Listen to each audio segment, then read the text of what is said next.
name is Mike Simmons, and I serve as the state senator for the 7th district. But more important than that, I'm somebody who loves to read. I love books. And the reason why, I think why I'm here tonight, and certainly why I introduced SB 689 to outlaw book banning in Illinois schools, particularly in curricula, is because I wouldn't be standing here if it were not for books. When I was a young person growing up in Lincoln Square with an immigrant father from Ethiopia and a single Black American mother, growing up in scattered site public housing, first Black family to move into Lincoln Square in the year 1980, books were honestly what helped me to understand who I was, to understand who my parents were, to understand our ancestors who came from completely different cultures. Mother's parents were brought here as enslaved Africans and had been in the United States for 400 years. That's the whole Black American experience. Father's family had come over from Ethiopia as asylum seekers in the early 1980s during the Red Terror in Ethiopia, where my uncle disappeared and my family could no longer remain in that country. And so it was reading books in the Sulzer Library, which is at 4455 North Lincoln, that I was able to discover my power. And so the reason why I introduced SB 689 and passed that bill out of the Senate was so that the next generation of people in our community can have the exact same privilege that I was able to have growing up here. I want those 14 and 15-year-olds out there who think that they may be LGBTQ, or who may be gender expansive, or who may be growing up in a community where they feel like a minority, to feel like they can affirm their experiences and affirm who they are and bring dignity to their families.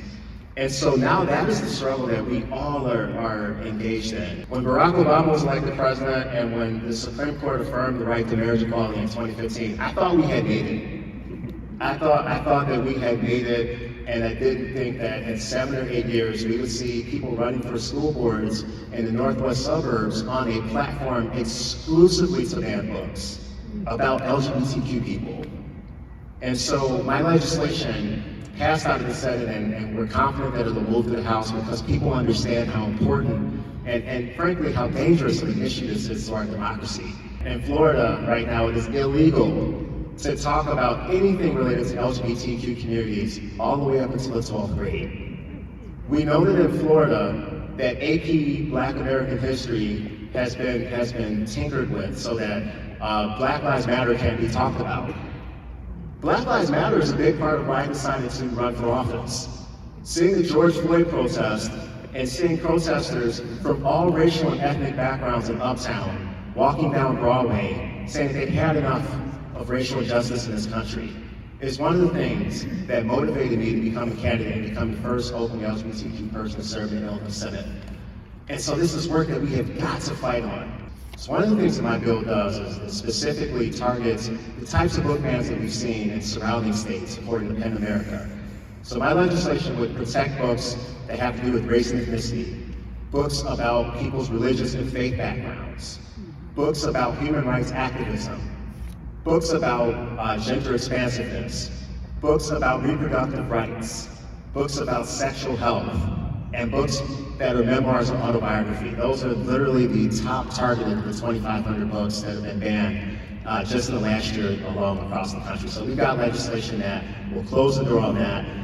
And I could not be more appreciative of you all taking the time to organize around this issue and to make sure that our elected officials and stakeholders in our community, religious leaders, community leaders, understand that this is not just a culture war issue. And I say this as the son of an asylum seeker who came to this country to flee that type of thing in another place, in another society. Came to this country so that his son could serve in elected office and be exactly who he is meant to be in this world. I want the next generation of people to have that, and if we don't have that, then our democracy literally has started to unwind, and the entire American project and experiment is for naught. And so I know we won't let that happen. This is the first time in human history where so many diverse people are all in one place, right? And we all have friends from all walks of life.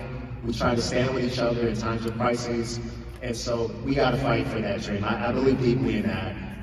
And I hope that you do too. So thank you so much for having me here tonight.